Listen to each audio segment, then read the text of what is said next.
Hello, BookTube. Going to do the September wrap up. It's a pretty good month. Most of it wasn't what I planned to read, but it's what I ended up reading, which often happens with me. I started off with two NetGalley books. The first was No Time to Space, Thinking About What Matters by Ursula K. Le Guin. Essays from her blog, basically. A wonderful book. And then the second NetGalley was Chronicles of a Liquid Society by Umberto Eco. Again, essays, but in this case, I think most of them are from a newspaper. Another excellent book. So I'll be ordering both of those for the library where I work. For my own personal reading, not that that isn't personal, but I've already done a book chat about this, and that's American Philosophy, a Love Story by John Keg.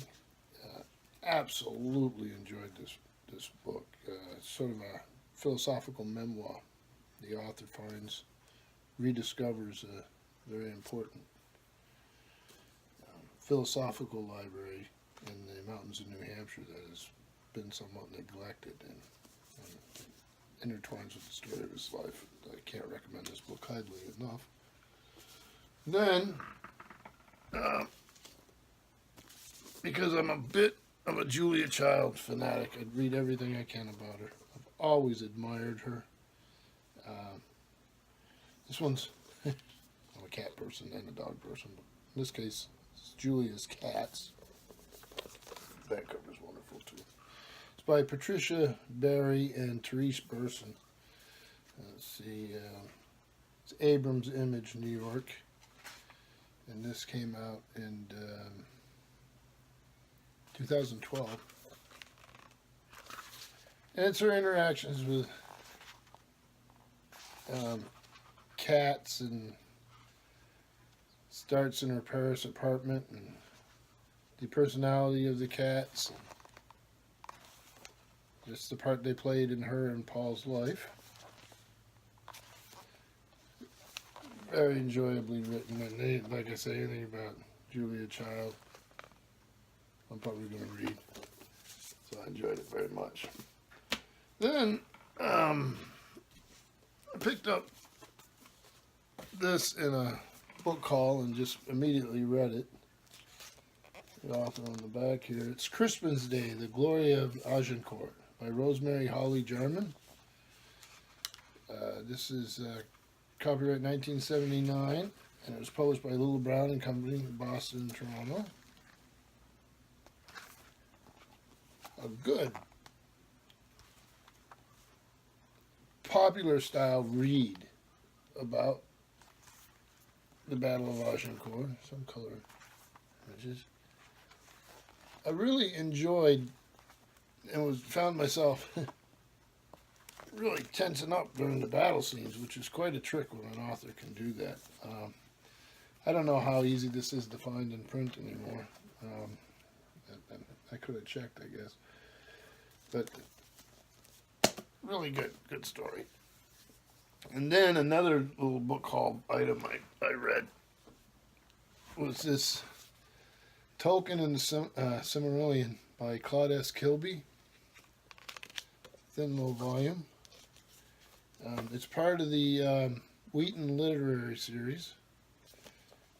And the author, Claude Gilby, has served for many years as professor of English and chairman of the English department at Wheaton College. And he's lectured widely on Tolkien and C.S. Lewis. So this does tend to jump around a little bit. It has the author's interactions with Tolkien. So it paints a pretty interesting picture of Tolkien in that period.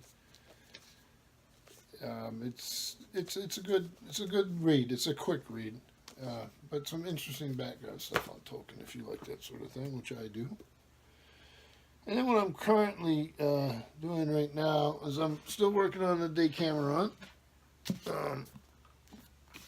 So keeping with that, very much enjoying it.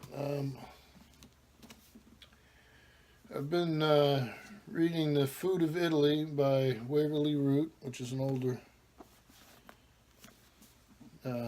food book. Some reason I do this occasionally. I'll get in a run where I like to read the books about the food. So that and Julia Child, right? And then on Peg's SFF channel, she had done a review of Alan Steele's new novel, Avengers of the Moon, a Captain Future novel. Let me give you the update information on this. It's a Tom Doherty Association's book tour, New York, and that's this year, I think. Yeah, 2017.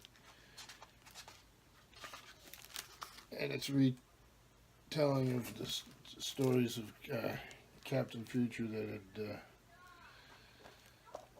was originally in the pulps, Edmund Hamilton and all that. And she did a wonderful review of it, so I immediately went out and bought it from my library, and I'm a little bit into it. I'm already enjoying it very much. So thank you, Peg. So that wraps it up. This weekend it's been a little bit busy because we had our library book sale and rained the whole time. We usually have our library book sale outside, but we managed to find a place to hold it, and it went well. But it's an exhausting day. You're up at 5:30 and preparing. So I did manage to make pretty good book hauls out of that for myself, and I'm hoping to film those today and get them posted. But other than that, last week it was in the 90s here, which is not normal for us. And then this morning I woke up, it's in the low 40s. So autumn is upon us. Thank you, BookTube.